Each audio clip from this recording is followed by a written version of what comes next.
Olá pessoal, tudo bem? Hoje a gente vai fazer uma reflexão sobre o livro de Números, né? É uma passagem bem desafiadora, traz muitas interpretações, mas eu vou tentar fazer a minha aqui com foco na liderança, né? Então, primeiro vou contextualizar o histórico aqui, né? Então, Moisés guiando o povo de Deus através do deserto até a Terra Prometida, né? Então, imagina isso, pessoal. Talvez milhares de pessoas naquela época atravessando um deserto, né?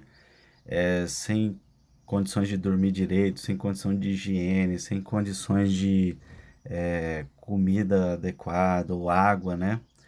Então, é, depois de algum tempo nisso, né? Deus deu o maná, né? Que é uma espécie de pão caído do céu, né? Então todo dia caía esse maná para o povo de Deus se alimentar e aquilo ali ao longo do caminho foi se repetindo, repetindo, repetindo, né?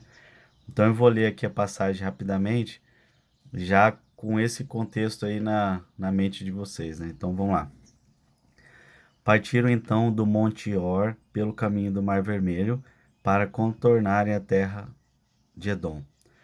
No caminho, o povo ficou impaciente e pôs-se a falar contra Deus e contra Moisés. Por que nos fizeste subir do Egito para morrermos no deserto? Não há comida nem água, já estamos com nojo desse alimento miserável. Então o Senhor mandou contra o povo serpentes venenosas, que os mordiam, e muitos do povo de Israel morreram. O povo foi até Moisés e disse: Pecamos, falando contra o Senhor e contra ti. Roga ao Senhor que afaste de nós as serpentes. Então Moisés orou pelo povo, e o Senhor disse a Moisés: Faze uma serpente ardente e coloca sobre uma haste tudo que for mordido, mas olhar para ela ficará com vida. Moisés fez, pois, uma serpente de bronze e a colocou sobre a haste, e quando alguém era mordido por uma serpente, e olhava para a serpente de bronze, ficava curado, né? Então é uma passagem bem difícil, né, pessoal? Mas muito interessante porque mostra muita realidade nossa do dia a dia, né? Então, o que que eu vejo nessa passagem? Um caminho de libertação, né? Um deserto de fato. Quantas vezes eu, você, nós, né, passamos por desertos? Passamos, né? Isso é fato. Então, a gente tem provações, tem cansaços, tem desânimos, né? Seduções, medos, né? E tudo isso pode nos levar a ter momentos de impaciência, momentos que a gente quer ficar reclamando, criticando, né? E nesse caso aqui, aconteceu o povo reclamando e criticando Deus e Moisés, né? Que era o líder que estava conduzindo eles, né? E aí surgiram as serpentes venenosas, né? E o que são aí essas serpentes venenosas, né, pessoal? Pode ser consequências dos nossos atos, das nossas irresponsabilidades, né? Reclamar, né? Disse muito do termo da palavra, né? Significado, né? Reclamar, né? Ou seja, clamar algo. Reclamar é pedir de novo aquele problema. Então, quando eu reclamo, muitas vezes eu tô atraindo aquilo de novo. Então, esses venenos que às vezes vêm no dia a dia, pode ser uma traição, pode ser uma humilhação, pode ser uma injustiça, né? Eu posso me sentir injustiçado por um monte de outras coisas, enfim. Mas não cabe a você julgar isso, né? Cabe a você olhar para si, para dentro de si, entender onde você pode crescer.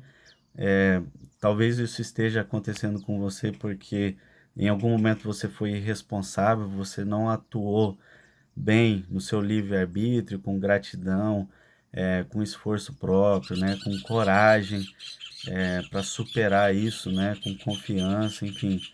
Então, é necessário persistência, é necessário manter esperança, né? Para quê? Primeiro, para não paralisar, né? A paralisia que é um problema muito grave nas empresas, nas pessoas, enfim, né? E o segundo é para não desistir, né? E desistir também é algo que não leva a gente a lugar nenhum, a gente simplesmente fica no mesmo lugar. Então, onde entra o papel do líder aqui, né, pessoal? Gravem isso que eu vou falar para você. O líder não é o salvador, né? Então você, pai, mãe, líder, numa empresa ou enfim, onde você estiver, você não é salvador. Não tente salvar as pessoas do deserto dela. Ela precisa passar por isso, é uma libertação interior, né? Talvez essa pessoa precisa desenvolver as habilidades, precisa desenvolver competências, ela precisa criar um aprendizado para superar aquilo, precisa talvez desenvolver a coragem, né? A coragem não é a ausência do medo. A coragem muitas vezes é a superação do medo, né? É ver, estou com medo, mas mesmo assim não paralisar ou não desistir. Então não tire isso das pessoas, né? Se você for um líder salvador, você vai querer tirar e fazer tudo pelos outros e vai tirar esse crescimento, essa possibilidade da pessoa se desenvolver, né? E a passagem pelo deserto, enfim. O que que o líder pode fazer, né, nessas situações? Primeira coisa é direcionar, ser luz, né? Dar uma direção, não é vem a mim, ó, vai nesse caminho. Vou dar um exemplo simples, uma pessoa que está super atarefada, com problema de tempo, não consegue se organizar. O líder pode chegar a indicar, por exemplo, um livro, um curso, e falar, ó, faz isso, né? Mas não faça pela pessoa. Deixe ela aprender, desenvolver e buscar aquele caminho, né? Como Moisés fez na Bíblia, né? Ele achou junto com eles uma solução, ele intermediou, ele fez uma mediação, né? Ele intercedeu, ele achou uma solução lá na Bíblia, né? Uma figura, tem a serpente de bronze numa haste, mas ele não levou até as pessoas, né? As pessoas iam até lá e buscavam a cura, né? Então não tire das pessoas essa caminhada, essa necessidade de crescimento. O líder ele pode facilitar e ajudar, né?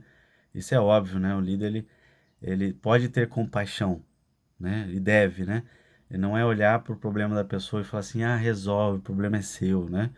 Então, o líder muitas vezes ele vai dar a direção, ele vai facilitar e ajudar aquele caminho, ele vai se compadecer, ele vai olhar aquilo, ter compaixão da pessoa, gerar empatia e tal, e falar, ó, tamo junto, o deserto é nosso, a sua dificuldade pode estar sendo maior que a minha, mas eu tô aqui contigo, né? Mas não carregar a pessoa, não salvar ela, deixar ela, né, passar pelo deserto. E uma outra coisa muito importante, o líder muitas vezes ele vai ser necessário potencializar a pessoa, né? Por quê? Porque muitas vezes essa pessoa ela tem uma baixa autoestima, ela não acredita no próprio potencial, ela tem dificuldade de entender sua própria capacidade, né? E aí o líder vem nesse sentido também, né? De mostrar o que ela já é capaz, de quantas coisas ela já realizou na vida dela, de quantas coisas ela já superou, das forças que ela tem, das habilidades que ela tem, e que aquilo possa de fato levar aquela pessoa para um outro patamar, né? Então, anotei uma frase final aqui para deixar gravado, né? Então, o crescimento e libertação passa pelo deserto, né? O caminho da alta performance exige esforço, só que isso é individual, né? Não queira se esforçar ou trilhar o caminho de alguém. A alta performance passa por isso. Então, isso vale de novo, né, para qualquer situação de liderança, seja na família, na empresa, na escola, na saúde, enfim. É um cara que é médico, um cara que é dentista, enfermeiro, enfim, todas as situações de liderança, né? Beleza, pessoal? Então era isso, a reflexão de hoje. Um abraço, fica com Deus.